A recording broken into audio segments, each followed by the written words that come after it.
As the conflict between the Israelis and Palestinians rages on, the status of education in Palestine shows a different picture.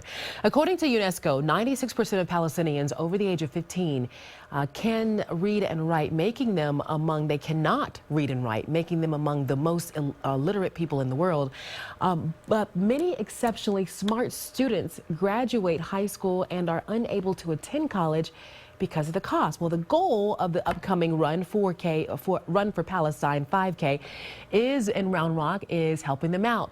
Joining us to talk about this morning and about the race is Hatim El-Zabri. He's a Palestinian American social justice activist who also coordinates the Interfaith Community for Palestinian Rights program here in Austin. I want to make sure I got that clear because let me just go over this one more time. And that is that, folks, 96% of Palestinians over the age of 15, they can write, but they don't go to college. They can read and write, so they are literate, very educated, but can't move on and continue their education. What's blocking that?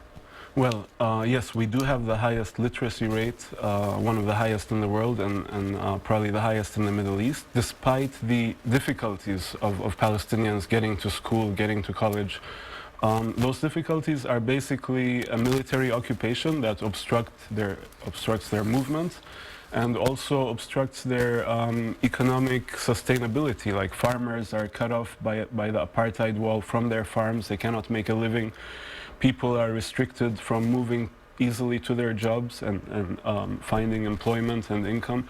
So there are a lot of financial, economic challenges on Palestinian families, and therefore a lot of really bright and deserving students do not have the funds to continue to college. I see. And this is going to be a 5K that is happening nationally at the same time. Explain that. So we have 21 cities around the world, most of them in the US, but also including Palestine and Brazil.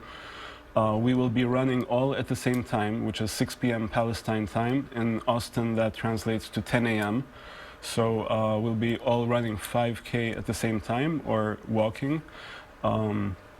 And basically this event it's not really an athletic competition as much as it is a community event to show solidarity and raise awareness and raise funds for those scholarships. Now, in those scholarships, what do they allow students to do? Is it to stay in their country and get educated and then go into the workforce there, or is it to come here to the U.S. and maybe go to University of Texas? Well, most of these scholarships so far are for universities in Palestine, so it's to help them stay there and continue their education.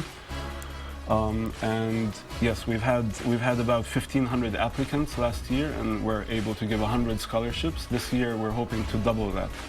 And have you met any kids who, are success stories of thanks to this scholarship? I have not personally, but we have every single student who's been awarded a scholarship listed on the website with a little blurb about their story. That's really cool. Okay, so for folks who want to take part in this, give us the details, because it starts at 9 a.m. So 9 a.m. on this coming Saturday, August 13th, at Old Settlers Park in Round Rock. It's such a beautiful park.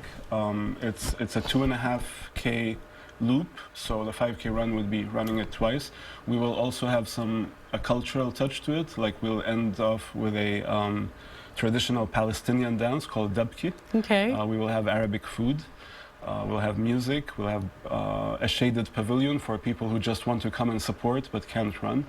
So it'll be a fun day for the community. And speaking of those folks who want to snooze instead of running, if they want to still donate, how can they do that? Absolutely, yes. They can go online to run4Palestine.com, register, and then email the registration to us and tell us that they want to donate it, and we'll find a runner who doesn't have the money to pay for that. Okay, Hatim, so somebody's still going to be running. Right.